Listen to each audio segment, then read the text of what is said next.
Former President Obama on Thursday called out the Republican Party in a statement condemning the one-year anniversary of the January 6th attack on the Capitol, arguing that the GOP is holding Americans back from defending democracy and freedom across the globe. Obama, without naming the GOP by name, said top voices in the Republican Party are actively undermining democracy at home, which is preventing the U.S. from setting an example on the world stage. Historically, Americans have been defenders of democracy and freedom around the world, especially when it's under attack, Obama wrote.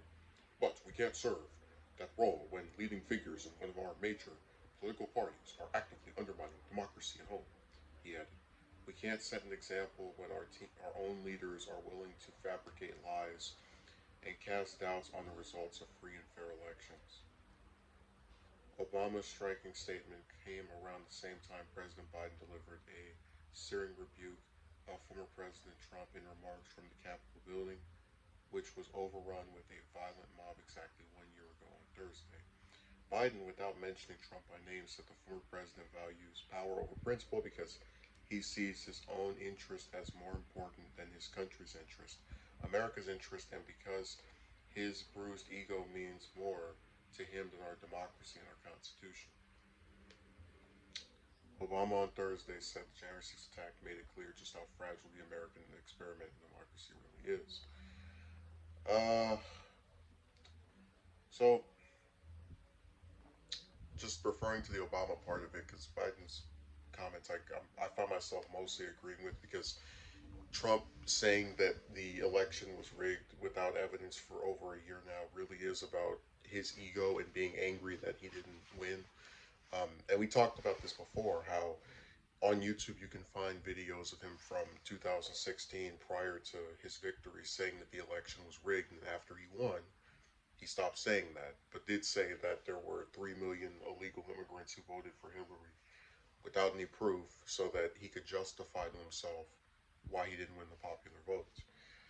Um, so it's a common thing where if he doesn't win or get something, he tries to make something up to, explain away why it's that way. So I do agree with that part of Biden's commentary.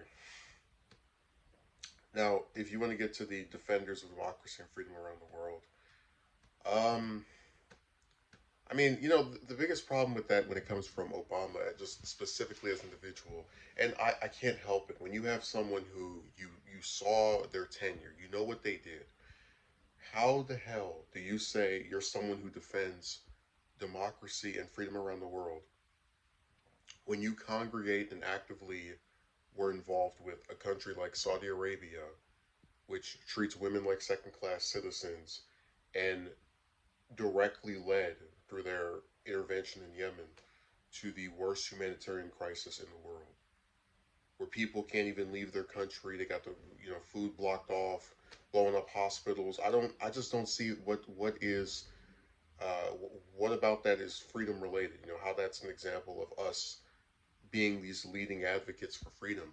And I'm not even going through just U.S. history, or there's a whole bunch of other examples we've just throughout the centuries, but specifically referring to things that he did in office and how, because of those things, it's always hard to see him as someone that I can really take seriously when he comes up and tries to spout this crap.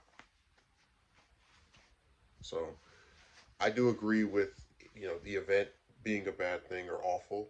Uh, but I wish we could get people who actually don't have this kind of record. And it's sad because you go on somewhere like Twitter where, the intellect level is very lowered from pretty much any other website. And you're going to see a bunch of blind thumbs up. Yeah, man, I agree.